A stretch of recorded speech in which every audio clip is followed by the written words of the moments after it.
हाथ का पंजा नहीं, गाल का थप्पड़। दोस्तों यह एक ऐसा सेंटीमेंट है जो विनेश फोगाट ने जगा दिया है। दोस्तों अलग अलग तस्वीरें आ रही हैं विनेश फोगाट की जुलाना में जनसंपर्क की। इन तस्वीरों के जरिए बहुत सी चीजें पता चलती है कि हरियाणा का यह विधानसभा चुनाव कैसे विनेश फोगाट के न केवल इर्द गिर्द घूम रहा है, बल्कि विनेश फोगाट भी इस बात को जान रही है कैसे प्रधानमंत्री को 100 किलोमीटर दूर से विनेश फोगाट ने एक जबरदस्त मैसेज दिया है। इस वीडियो में आपको यही बताने वाला हूँ। ये तो आप जानते हैं दोस्तों कि पीएम मोदी अभी कुछ दिन पहले हरियाणा में आए थे। अपनी पहली जनसभा को उन्होंने संबोधित किया था कुरुक्षेत्र में। कुरुक्षेत्र जहां से मोदी जी की रैली हुई थी, वो दरअसल जहां से विनेश फोगाट चुनाव लड़ रहे हैं जुलाना, करीब करीब 100 किलोमीटर दूर है। अजीब बात यह है दोस्तों कि मोदी जी यहाँ आए तो मोदी जी ने तमाम तरह की बातें अपने 10 साल की सरकारों को छोड़कर उससे पिछली जो हुड्डा सरकार 10 साल में रही उसको लेकर के बात की। कश्मीर में धारा 370 को लेकर के बात की। मोदी जी ने हुड्डा परिवार को लेकर के बात की, कांग्रेस के भ्रष्टाचार को लेकर के बात की, अपने मुख्यमंत्रियों की तारीफ की, लेकिन उस मुद्दे पर नहीं बोले जिसका इंतजार हर हरियाणा वासी कर रहा था, विनेश फोगाट। दोस्तों विनेश फोगाट आज से 6 महीने पहले एक पहलवान थी, एक पहलवान जो इस सरकार के खिलाफ विरोध कर रही है, एक पहलवान जो बीजेपी के सांसद के खिलाफ यौन शोषण जैसे गंभीर आरोप लगा रही है। लेकिन आज विनेश फोगाट हरियाणा का वह नाम बन चुके हैं जो जहां जाती है फिर अपने साथ लेकर आती है। आप विनेश फोगाट के जनसंपर्क की जरा तस्वीर देखिए। इन तस्वीरों के जरिए क्या संदेश विनेश फोगाट दे रही है और हरियाणा दे रहा है बीजेपी को, सब कुछ मैं आपको आगे बताने वाला हूं। लेकिन विनेश फोगाट ने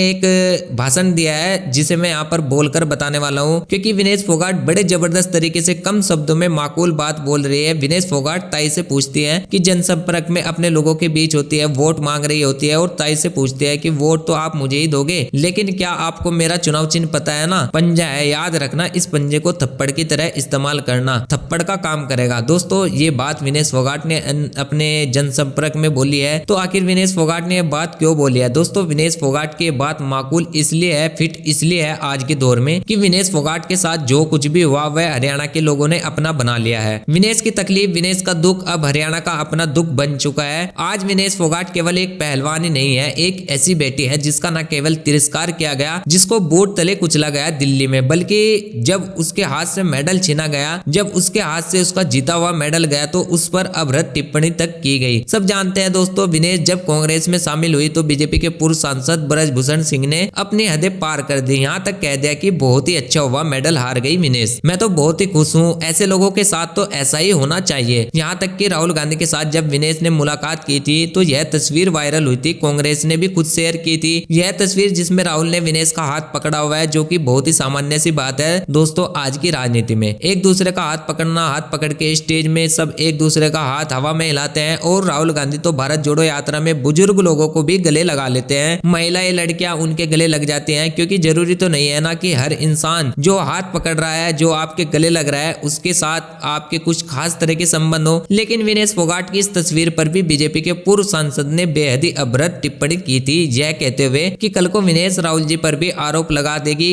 कि पंजाब मुझ पर दबा दिया और मुझे अपनी ओर खींच लिया, राहुल गांधी पर भी उंगली उठा दे। सारी बातें सोशल मीडिया के जरिए हरियाणा के एक एक इंसान ने सुनी। उसके बाद भले ही बीजेपी ने ब्रजभूषण सिंह को चुप करा दिया हो, लेकिन जितना डैमेज ब्रजभूषण सिंह कर सकते थे विनेश फोगाट की वजह से उतना हो चुका है। दोस्तों मैं आपको बता दूं हरियाणा में केवल 3 मुद्दों पर चुनाव हो रहा है, चाहे मोदी जी या अमित शाह उसको किसी भी मुद्दे पर भटकाने की कोशिश करे, लेकिन चुनाव केवल 3 मुद्दों पर हो रहा है, पहलवान, जवान, किसान। पहलवान एक ऐसा बड़ा सेंटीमेंट है, वो पहलवान जो महीनों तक न केवल दिल्ली की सड़कों पर बैठे रहे, बल्कि जब वो एक तरह से मेडल, अपना जीता हुआ मेडल हार गए, जब हर देश के नागरिक के आंखों में आंसू थे, जब ये पता चला कि विनेश सिल्वर जीत के भी मेडल नहीं ले पाएगी क्योंकि टेक्निकल वजह थी, उसमें ये वजह नहीं थी कि विनेश में कोई कमी थी या विनेश में हुनर की कमी थी, टेक्निकल वजह से, तो फिर जाहिर तौर पर हर किसी की सहानुभूति विनेश से जुड़ गई। दोस्तों वो सहानुभूति वैसे ही बीजेपी को डरा रही थी और ऊपर से ब्रजभूषण सिंह के बेइंतहा वाहियात बयानों ने मतलब एक तरह से काम कर दिया। और यही वजह है कि आप देखिए विनेश फोगाट जहां भी जा रही है, जनसंपर्क की उनकी तस्वीरें आप जरा गौर से देखिए। अमूमन दोस्तों कोई प्रत्याशी चुनाव में अपने लिए वोट मांगने जाता है तो क्या होता है, वो प्रत्याशी लोगों के बीच जाता है, हाथ जोड़ता है, उनसे अपील करता है, उनसे प्रार्थना करता है। लेकिन विनेश फोगाट के साथ एक अलग ही तरीके का जनसंपर्क हो रहा है। विनेश जहां भी जाती है बस वो हाथ जोड़कर खड़ी हो जाती है, जितने भी बड़े होते हैं वो उनके सर पर हाथ रखते हैं, उनको आशीर्वाद देते हैं। जुलाना में तो यह स्थिति हो गई है कि अगर कोई भी बीजेपी के कार्यकर्ता हो वह भी कह रहा है कि नहीं हमारी बहू है, हम इसको जिताएंगे। कोई इनेलो का कार्यकर्ता है वो भी कह रहा है कि नहीं हमारी लड़की है, इसके साथ बड़ा गलत हुआ है, हम इसको जिताएंगे। अब हरियाणा में यह साख का सवाल बन गया है, यह मतलब सम्मान का सवाल बन गया है कि विनेश को रिकॉर्ड मतों से जिताना है। मतलब हरियाणा में विनेश फोगाट की जीत ऐसी होनी चाहिए जितनी किसी भी प्रत्याशी की जीत नहीं है। दोस्तों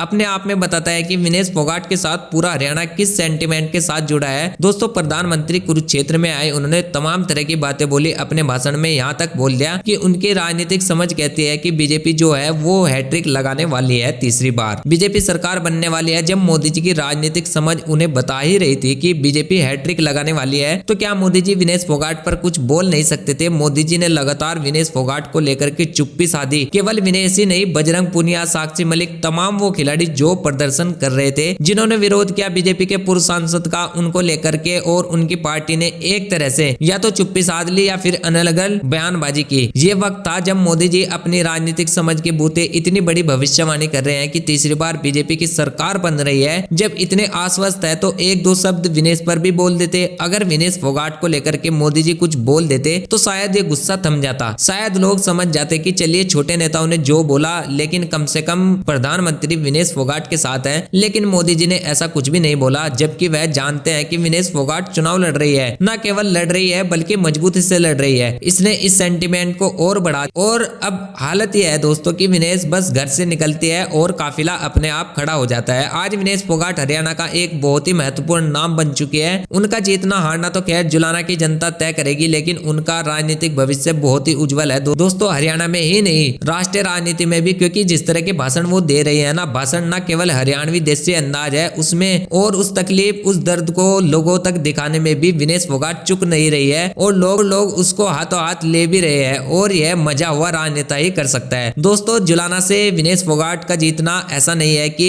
बहुत ही मुश्किल है, विनेश फोगाट जीत सकती है, बहुत ही आसानी से जीत सकती है। लेकिन विनेश फोगाट का जीतना हरियाणा में बीजेपी की हार एक जख्म तो होगा ही, लेकिन विनेश फोगाट की जितनी बड़ी जीत होगी ना, बीजेपी को दूसरा बड़ा जख्म देगा। ऐसा जख्म जिसको सहलाने में, जिसको बढ़ने में बीजेपी को लंबा वक्त लगेगा, लंबा वक्त। दोस्तों कांग्रेस ने आज हरियाणा में अपना घोषणा पत्र जारी किया है। इसमें महिलाओं को हर महीने 2000 रुपए मिलेंगे और 500 रुपए में सिलेंडर मिलने वाला है। 6000 बुढ़ापा पेंशन, 6000 दिव्यांग पेंशन, 6000 विधवा पेंशन, ओपीएस बहाल होगा, और भर्ती विधान के तहत 2 लाख भर्ती पक्की होंगी। नशा मुक्त हरियाणा बनेगा। 300 यूनिट फ्री बिजली, 25 लाख तक का मुफ्त इलाज होगा, 100 गज का प्लॉट और 3.5 लाख की लागत से 2 कमरों का मकान मिलेगा। और किसानों को एमएसपी की कानूनी गारंटी दी जाएगी। तत्काल फसल मुआवजा, जातिगत सर्वे, क्रीमी लेयर की सीमा 10 लाख रुपए की जाएगी। दोस्तों यह कांग्रेस का घोषणा पत्र है, और इस पर आप सभी की क्या राय है दोस्तों? जो भी राय है आपकी कमेंट सेक्शन में मुझे जरूर बताइएगा। अगर आपको हमारा कंटेंट पसंद आता है तो जरूर से वीडियो को लाइक करके चैनल को सब्सक्राइब कर लीजिएगा। बाकी दोस्तों मिलते हैं नेक्स्ट वीडियो में, तब तक के लिए धन्यवाद। जय हिंद।